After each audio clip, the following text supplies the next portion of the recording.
This is geometry, lesson 5 on chapter 10, proportions and dilations, same thing.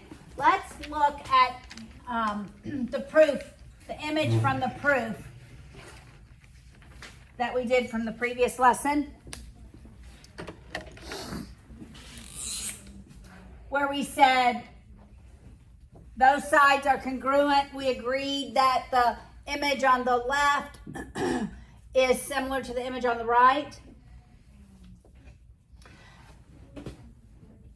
such that if I label this X, Y, Z, and A, B, C, then X to Y equals what? What would be the proportion? What? A to B. C to B. C to B. You got it?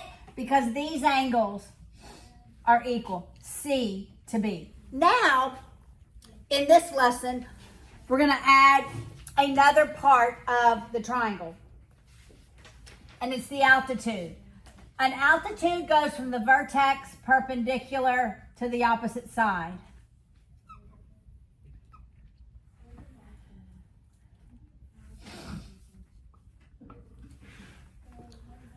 And if we know that the two triangles are similar, then we can also calculate the altitudes using proportions. So I could now say X to the altitude equals C to the altitude.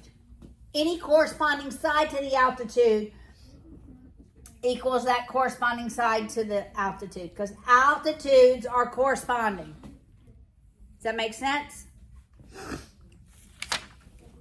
All right, now, I have drawn some images. I'm going to erase this one. I need the space.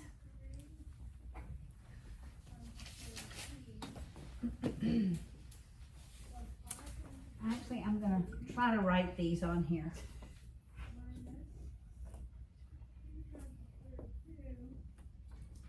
So all of these triangles are similar. So one's a dilation of the other.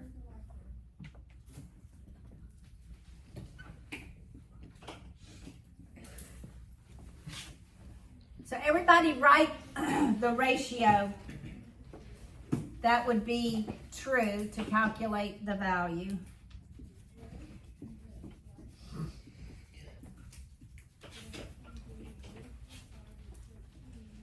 Got to make sure I'm still in camera range.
Okay, my links. You don't look at the links to say, does it make sense? Okay, those four. I should just make a handout. I can't find a handout on this that I like.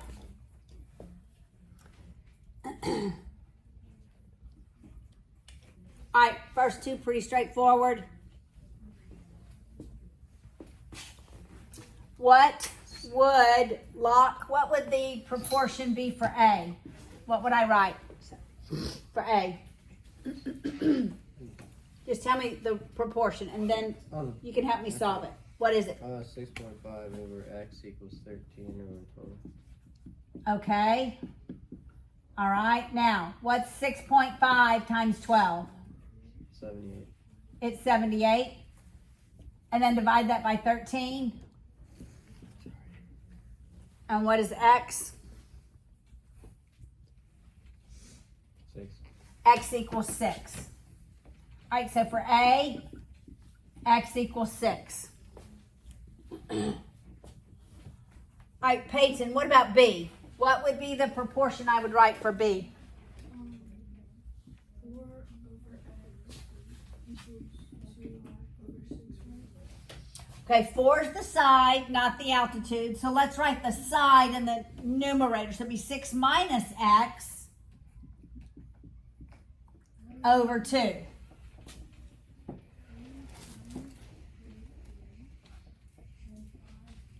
Got it? All right, now this one's a little harder. 8 equals, what's on the other side? It would be x times 6 minus x. You have to distribute the x.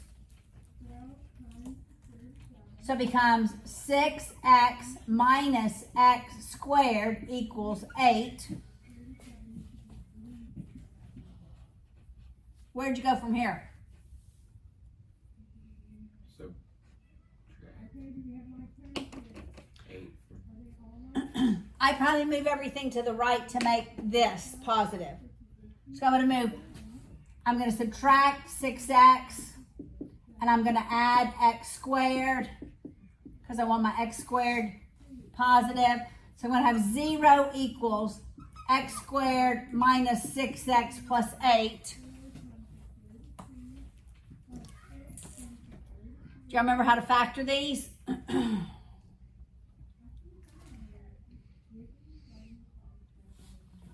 I would ask myself, factors of 8, such that I add those two factors, the result is negative 6.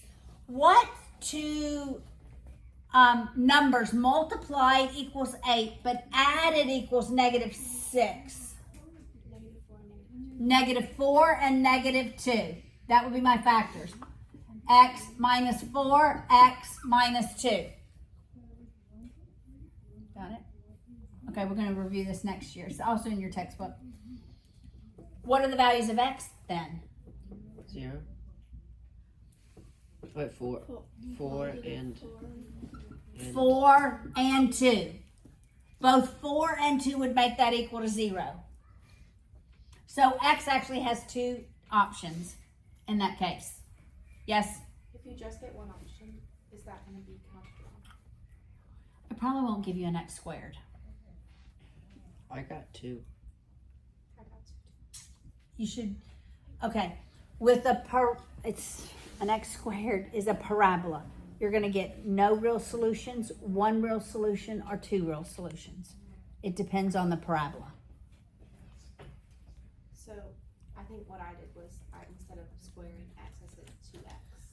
Oh, yeah. No, x times x, it's multiplying variables. You add the exponents, and it's 1 plus 1 is x squared. That's what I did too. Okay? All right. What would I write here, Ella? 2 over x Okay, 2 over x equals equals 5 over 7 minus x. 5 over 7 minus x. This is a little easier. We're not going to have an x squared. All right, so I multiply 5x equals, okay, when I multiply this way, it's going to be 2 times 7 minus x. You got it? 2 times 7 minus x. So you have to distribute the 2 to both of those terms. So that's 14 minus 2x. All right, how would we solve this? And the negative 2x over. Correct. Move the 2x to the left through addition. And we're left with 7x is 14.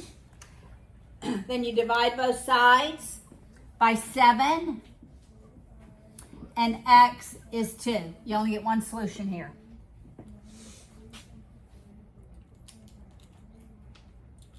All right, Lewis, help me with this one. We have overlapping triangles.